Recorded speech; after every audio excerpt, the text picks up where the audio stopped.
this unit to a close is the section on Mesoamerica. And Mesoamerica, or just the Americas, pre-Columbian America.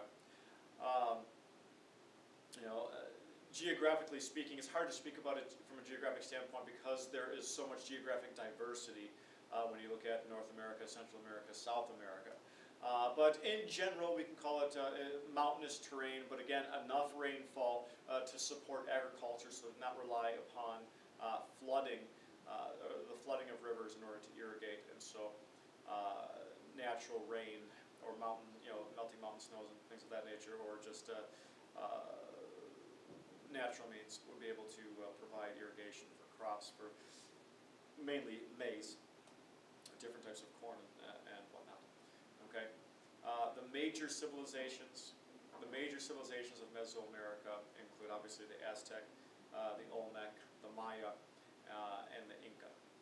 Okay, and then in North America, you can start talking about the woodlands people, the mound builders, things of that nature.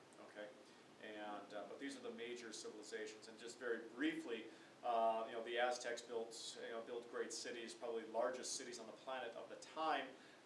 Some estimates as high as 1 million people within a particular city.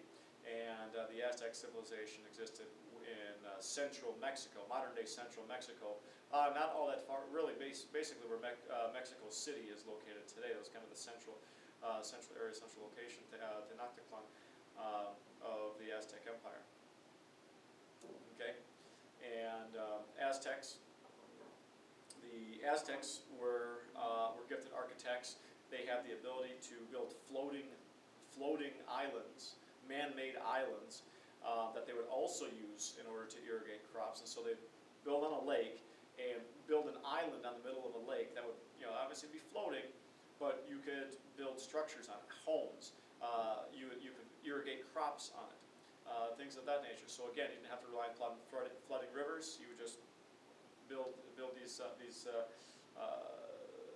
islands in the middle of a lake, and that would be able to feed the rest of the people. Okay, and then from the Mayans were great pyramid builders, and mainly existed around the Yucatan area, and the Olmecs were kind of located geographically in between in between central Mexico and the Yucatan, kind of in between where the Aztecs and the Mayas had established their empires, although all these are basically going at different times. There's not a whole lot of overlap between them, although there is some.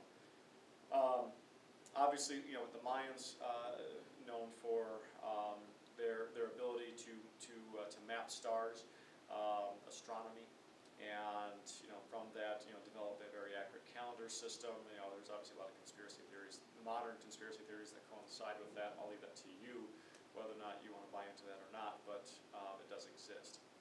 Okay, and so it's probably what the Mayans are best known for in establishing. And then finally to the south, in South America, you have the Inca, and the Inca in modern day Peru had established probably the dominant empire of that time, and obviously some of the remains today, cities like Machu Picchu, which is up on the mountaintop. And what's interesting with the Inca is they had established a way to record a series of events through, I don't exactly know how it's read, but through a series of knots that are tied called quipu. And so they were able to record important events throughout their history, even without a sophisticated written language, or a series of books. They can record significant events through these series of knots. Again, not exactly sure how, but the quipu, that's Q-U-I-P-P-O, the quipu, they were able to do this and record these events. Okay, and so again, very brief. But hopefully, you got to get the basics out of each section. Remember to look at what the rest of the groups had already posted and compile this information. This is supposed to just be kind of a quick glance over and just covering just the basics. Okay? Enjoy.